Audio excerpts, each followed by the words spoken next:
Radio Kedar आपका अभिवादन करता है। मैं हूं राजेश पांडे और आज मैं यहाँ पहुंचा हूं संसारी गांव में। संसारी गांव रुद्रप्रयाग जिले का हिस्सा है और रुखीमठ ब्लॉक में आता है। यहाँ मैं महिलाओं से बात कर रहा हूँ, उनके मुद्दे पर बात कर रहा हूँ।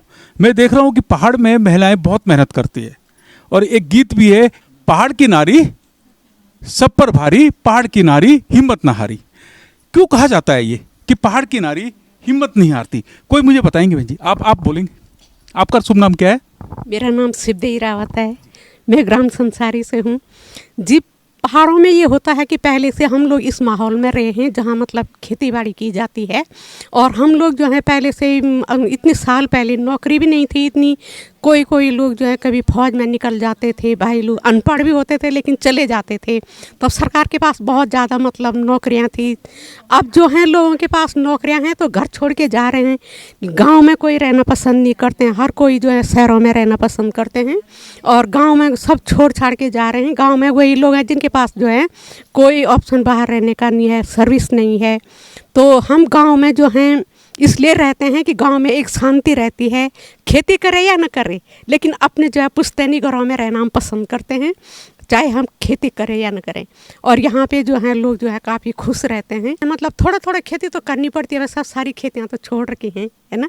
तो क्या करें, करना पड़ता है, रहना पड़ता है। धन्यवाद। अभी आपने कहा कि खेती को छोड़ना पड़ता है। बहुत सारी खेती अभी छोड़ दी गई है, कुछ खेत बंजर भी पड़े हुए हैं। आप लोग इतनी मेहनत करते हैं, कृषि पर हमारी आजीविका है और हम महिलाएं जो है कृषि में सबसे ज़्यादा योगदान महिलाओं का है। कृषि को क्यों छोड़ना पड़ रहा है? आपका नाम क्या है बहन जी?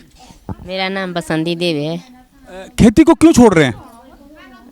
पता नहीं, को लोग बोल रहे हैं कि हम नहीं करते हैं, अब क्या बोलना।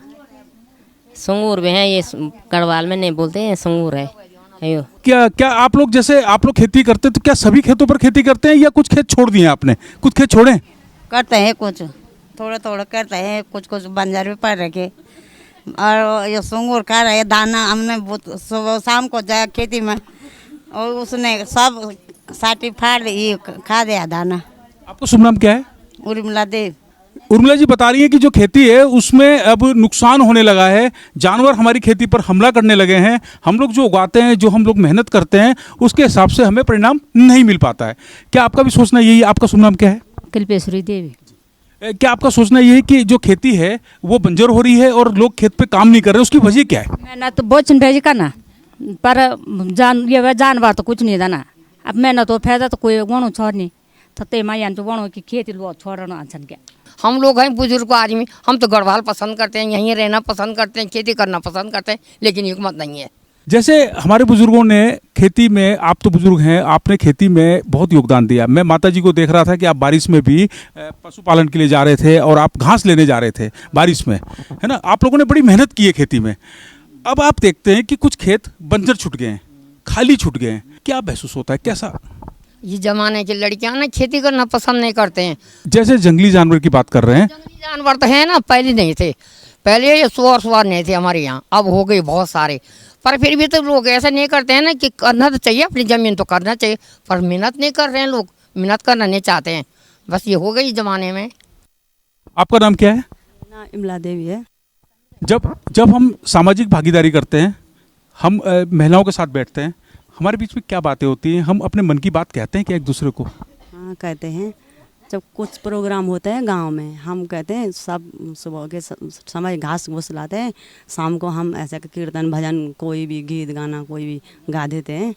हम पूरे आपस में बोलते हैं, आपस में सब बोलते हैं हम ऐसा करेंगे, शाम को सुबह के टाइम पर ऐसे घास घूस लाएंगे और शाम को हम अपना प्रोग्राम करेंगे, मनोरंजन करेंगे। दिल उससे क्या फ़ायदा होता है? हमें होता है, दिल खुश हो जाता है, थोड़ा वो हो जाता है, सब हंसते खोलते हैं, सब मन खुश रहता है।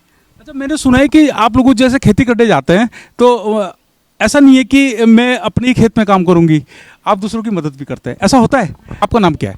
रामेश्वरी देवी।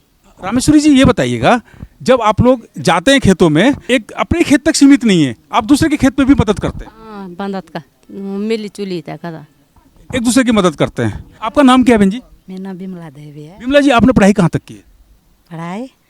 पढ़ाई मैंने पहले जमाने में 5 तक किए थे पढ़ाई, तब पहले आगे तो नहीं पढ़ाई, गरीब थे पहले लोग, कहाँ से पढ़ाना था। तब काम किए, तब खेती के काम किए, तब खाना धान हो गए, तब थोड़ा ऐसे घास काटे, तब घास हमने खेती किए, तब धान होते थे, तब धान कोड़ते थे, तब खाते थे, बनाते थे, तब खाते थे, जब काम करते थे तब खाते थे। पहले ज़माने पहले गरीब थे, पढ़ाने कहाँ से थे, पैसे नहीं थे, तब पढ़ाने थे तो बोलते थे पढ़ा के क्या करना, लड़कियों ने घास से काटने थे। आपकी इच्छा होती थी पढ़ाई करने की? पढ़ाई नहीं की हमने, पढ़ाते किए कैसे अच्छे किए पढ़ाई। हाँ इच्छा की तो किसने पढ़ाने थे, पैसे ही नहीं थे, बोलते पढ़ना मत, घास काटो, भैंस पालो, खेती करो। तो आपको जो आप काम कर रहे हैं, जो खेती कर रहे हैं, पशुपालन कर रहे हैं, उसमें आपको अच्छा लगता है या आपको ऐसा लगता है कि मैंने जो सोचा था जीवन में वो पूरा नहीं हुआ, ऐसा कुछ लगता है आपको? मेरे को तो काम करना अच्छा लगता था, आप तो सकते भी नहीं काम करके, बीमारी हो गई। पहले मैं काम करना अच्छा मानती थी, खाना बनाना अच्छा मानती, खेत का काम अच्छा मानती थी, गाय पालना अच्छा मानती थी। अब तो सकती ही नहीं कहाँ से करना खा। विमला देवी जी कह रहे हैं कि पहले इतना पैसा नहीं था कि बच्चों को पढ़ाई को आगे बढ़ाया जा सके, लेकिन अब शिक्षा को लेकर आपका क्या कहना है? अब जो पढ़ाई हो रही है, जो माँ बाप शिक्षा को लेकर, अपनी बेटियों की शिक्षा को लेकर बड़े चिंतित हैं, वो उनको पढ़ाना चाहते हैं, तो ये जो बदलाव आया है बेटियों की शिक्षा को लेकर, आपका क्या कहना है? मेरा नाम श्रीमती निर्मला देवी है। मैं तो यही कहूँगी कि पढ़ना तो अच्छी बात है, हम नहीं पढ़ पाए तो मैं ये कहूँगी कि हमारे बच्चे आगे पढ़ें, थोड़ा बहुत हमें भी उनसे ज्ञान मिल जाता है, उनके किताबें पे देख के हम भी थोड़ा बहुत सीख लेते हैं। पहले हमें तो नहीं आता था, पर उनके साथ उनको पढ़ाते पढ़ाते हम भी थोड़ा बहुत जान लेते हैं। पर पढ़ना अच्छी बात है, बच्चों को पढ़ना चाहिए।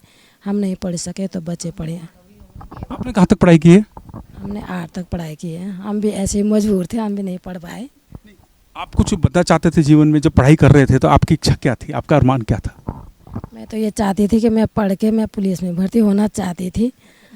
पहले भी मैंने अपने पापा के कपड़े पहनती थी कि मैं भी पुलिस बनूं, कुछ करके दिखाऊं, पर नहीं कर पाए, मजबूर थे हम। अब आपको लगता है कि मुझे पढ़ना चाहिए था और मेरे को पुलिस में भर्ती होना चाहिए। जब आप किसी पुलिस में किसी महिला को देखते हैं तो आपको लगता है, ऐसा एहसास होता है? होता है ना, देखती हूँ तो सोचती हूँ हमारे मतलब जो ख्वाब थे वो दिल्ली में रह गए, लोग बन गए, चल रहे हैं, अच्छा लग रहा है। तो आप अपने बच्चों के लिए क्या आपने प्लान किया है, क्या आप सोचते हैं अपने बच्चों की शिक्षा को लेकर? मैं तो उनको यही कहती हूँ कि घर गृहस्थी में कम ध्यान दें, वो पढ़े लिखें, कुछ बन के दिखाएं, हमारा भी सपना थोड़ा आगे बढ़ाएं। खेती बाड़ी करते हैं आप? सुबह से लेकर शाम तक खेती बाड़ी में? अच्छा, एक सवाल है, हम लोग कहते हैं कि जो महिला पशुपालन कर रही हैं, कोई सिलाई करता है, कोई कताई का काम करता है, कोई नौकरी करता है, उसको कहते हैं ये आत्मनिर्भर है। पर एक महिला जो खेती करती है, क्या वो आत्मनिर्भर नहीं है? जी, खेती करने वाली भी आत्मनिर्भर होती हैं। क्या माना जाता है ऐसा कि खेती करने वाली महिला आत्मनिर्भर माना जाता है? ऐसा जी माना जाता है, बिल्कुल माना जाता है। क्या माना जाता है? मतलब वो यह है कि अपने घर का जो है ना, जो अनाज होता है उसी में अपने घर का जो है पालन पोषण करती है, और जैसे अनाज बेच लेती हैं, सब्जियां बेचती हैं, उससे हो जाता है। क्या लोग, समाज उनको मानता है कि आत्मनिर्भर है खेती करने वाली महिला को? बिल्कुल मानते हैं। समाज मानता है, ये बहुत अच्छी बात है अगर समाज मानता है। सर, मैं बहुत छोटी थी तो मेरी शादी हो गई थी, पढ़ नहीं पाई, घर का माहौल भी ऐसा नहीं था कि मेरे माता पिता मुझे पढ़ा पाए। मैं पढ़ी लिखी भी नहीं हूँ, बहुत कम हूँ, लेकिन मेरे को आज तक भी ये मलाल है कि मैं पढ़ी नहीं हूँ। मेरे बच्चे पढ़ते थे, मैं उनके साथ पढ़ाई करती थी, बच्चे जो पढ़ते थे मैं पढ़ती। जितना मुझे आता मैंने अपने बच्चों से सीखा, उनकी किताबें देख देख के, और अभी भी मैं पढ़ाई करती हूँ, कुछ भी देख लेती हूँ। कभी जैसे अखबार है या किसी रैपर को देखती हूँ तो इंग्लिश का कुछ भी, मतलब उसमें हिंदी तो मुझे अच्छे से आती है, लेकिन इंग्लिश को मैं पढ़ती हूँ। अभी मेरी डिक्शनरी, रैपिडेक्स वगैरह हाथ में रखे ही रहते हैं। बहुत बढ़िया बात आपने बताई। अच्छा, आपने पढ़ाई कहाँ तक की है? जी, मैं पढ़ाई कर नहीं पाई, इसका मुझे बहुत अफसोस है। मम्मी पापा ने पढ़ाया नहीं पहले जी, 5वीं क्लास तक पढ़ी हूँ। आपने 5वीं क्लास तक पढ़ा है, लेकिन आपकी पढ़ाई की जो इच्छा है वो आज भी जीवित है। आप, हाँ, अगर मैं आप जी किताबें बिखरी पड़ी हैं वहाँ पे, मैं पढ़ाई करती हूँ। अच्छा, अगर आपको कहा जाए कि आज आपको स्कूल जाना है, पढ़ना है, तो क्या आप पढ़ाई शुरू करेंगे दोबारा से? पढ़ने की कोई उम्र नहीं होती, ऐसा कहा जाता है। अब कहाँ से पढ़ेंगे, अब बुढ़ावा हो गए, पहले जवान। अच्छा बेटा, आप क्या कर रहे हैं? आप क्या पढ़ाई कर रहे हैं? ये फाइनल है। ये फाइनल है। बेटा, क्या इच्छा है जीवन में आगे बढ़ने की? पुलिस में भर्ती होना चाहते हैं? Yes sir. अच्छा, उसकी तैयारी चल रही है? क्या तैयारी कर रहे हैं? अभी मेरी एज नहीं हुई थी, मतलब डॉक्यूमेंट्स में एज कम है। तैयारी क्या चल रही है आपकी? अभी तो फिलहाल ऐसे घर में, मतलब मेरा कॉलेज के पेपर पूरा चल रहा है, अभी कुछ तैयारी बस ये। अब आप पुलिस में जाना चाहते हैं। आपका नाम क्या है? अंजना। अंजना, आपकी क्या इच्छा रहती है पढ़ाई को लेकर? मेरी मतलब पढ़ना तो कौन नहीं चाहता, आज पढ़ना तो हर कोई चाहता है, पर मैं भी चाहती थी, पर मैं भी मतलब हाई स्कूल तक, उससे आगे नहीं गई। तब तक शादी हो गई थी, तो उससे आगे नहीं जा पाई स्कूल। मेरा एक सवाल है आपसे। आप पूरे गांव को देख रहे हैं, महिलाओं को देख रहे हैं, उनकी मेहनत को देख रहे हैं, उनके समाज में योगदान को देख रहे हैं, कृषि में योगदान को देख रहे हैं। अगर हम महिलाओं के मुद्दे पर बात करें तो प्राथमिकता किस मुद्दे को दी जानी चाहिए?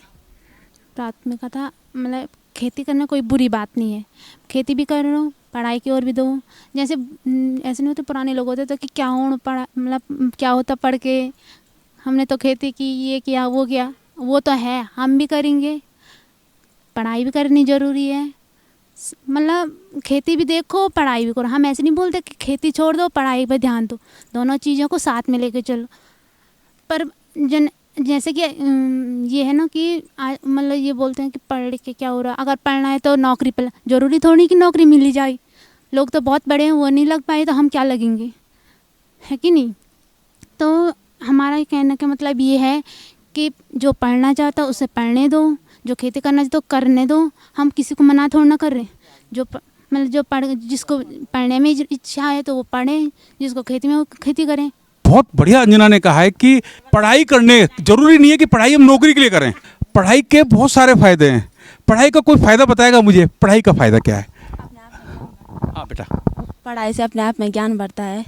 पढ़ाई करने कोई बुरी बात नहीं है। पढ़ाई यदि हमने पढ़ाई की है तो हम गांव के बीच में बैठे हैं तो हम कुछ भी अच्छी बातें कर सकते हैं। पढ़ाई से हम किसी को आगे ज्ञान दे सकते हैं और खुद में नॉलेज रहता है हमेशा के लिए।